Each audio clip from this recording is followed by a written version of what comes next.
Salam sejahtera dan salam bijak bahasa Melayu. Hari ini saya akan jelaskan tentang program bijak bahasa Melayu PBBM tahun 2021 Sekolah Kebangsaan Miri.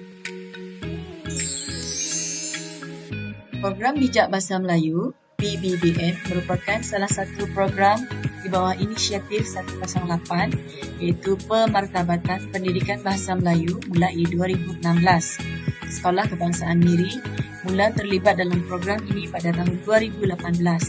Pelaksanaan PBBM ini juga mendukung dasar memartabatkan bahasa Melayu, memperkukuhkan bahasa Inggeris, MBM, MBI.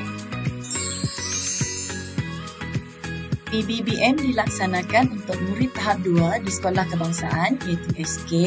Program ini bertujuan untuk membantu murid yang belum menguasai kemahiran membaca dan menulis dalam bahasa Melayu. Murid akan diberi bimbingan berfokus berdasarkan kompetensi yang disusun secara berperingkat bagi memastikan murid dapat menguasai kemahiran asas berbahasa. Rasional pelaksanaan program ini ialah KPM berhasrat memastikan semua murid, kecuali murid berkeperluan khas iaitu NBK, menguasai kemahiran membaca dan menulis melalui program PBBM ini.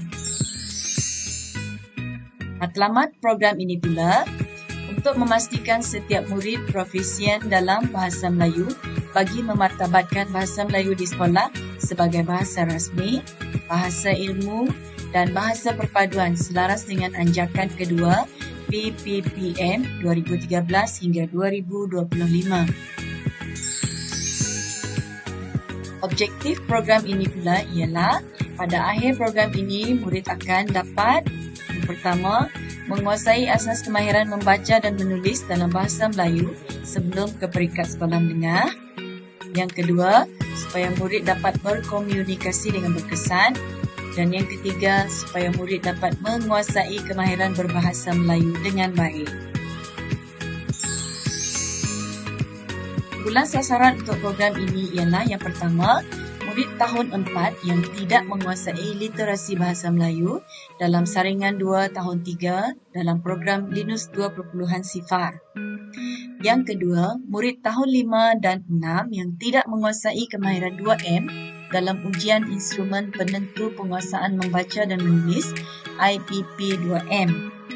Dan yang ketiga, murid tahap 2 yang telah menguasai kemahiran 2M tetapi dikenal pasti masih memerlukan pengukuhan dalam penguasaan kemahiran asas 2M oleh guru. Kerangka konsep untuk program ini ialah inputnya, murid dikenal pasti melalui murid yang tidak menguasai LBM saringan 2 Linus 2.0 Sifar di tahun 3 dan melalui saringan IPP 2M. Ini tidak termasuk murid berkeperluan khas.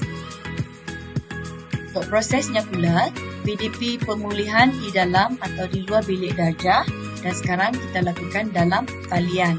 Bimbingan berfokus akan diberi berdasarkan kompetensi yang disusun secara berperingkat. Dan yang ketiga, ujian pengesanan akan dibuat untuk tujuan penambahbaikan.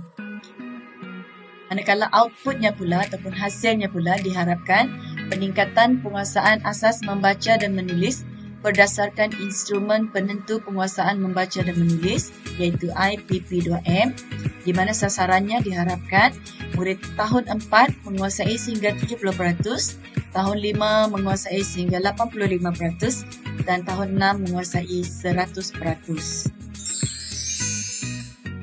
Cara pelaksanaannya, bimbingan akan diberi melalui yang pertama di Telegram, yang kedua di Google Classroom. Pada setiap hari Isnin, jam 2 hingga 4 petang, diharapkan semua murid memberi perhatiannya. Sebagai penutup, kita akan dengar ucapan daripada guru besar iaitu Encik Roslan bin Muhammad Yunus. Untuk mengakhiri slide hari ini, saya ucapkan sekian terima kasih. Bismillahirrahmanirrahim. Assalamualaikum warahmatullahi wabarakatuh dan salam sejahtera kepada semua murid dan penjaga sekalian. Terima kasih kerana sentiasa prihatin dan mengambil berat akan pelajaran anak-anak walaupun dalam keadaan sekarang iaitu pandemik COVID-19. Terlalu banyak kekangan atau masalah yang kita hadapi, terutamanya untuk memastikan agar anak-anak sentiasa mengikut pelajaran walaupun berada di rumah. Namun, saya percaya ibu bapa atau penjaga sentiasa memberikan kerjasama yang baik dalam memastikan anak-anak sentiasa mendapat akses atau capaian kepada pelajaran yang disampaikan oleh guru-guru dalam talian. Oleh itu, saya memohon para ibu bapa ataupun penjaga, khasnya murid-murid yang terlibat dalam program Bijak Bahasa Melayu pada tahun ini, seperti yang telah dimaklumkan oleh guru penyelaras iaitu Cikgu Hesli, terdapat seramai 10 orang murid supaya memberikan kerjasama yang baik, memastikan anak-anak terlibat aktif dalam program ini. Program ini bertujuan untuk memberi bimbingan tambahan kepada anak-anak yang belum lancar membaca bahasa Melayu apabila memasuki tahap 2 persekolahan di sekolah rendah. Jadi, saya memohon jasa baik para ibu bapa atau penjaga murid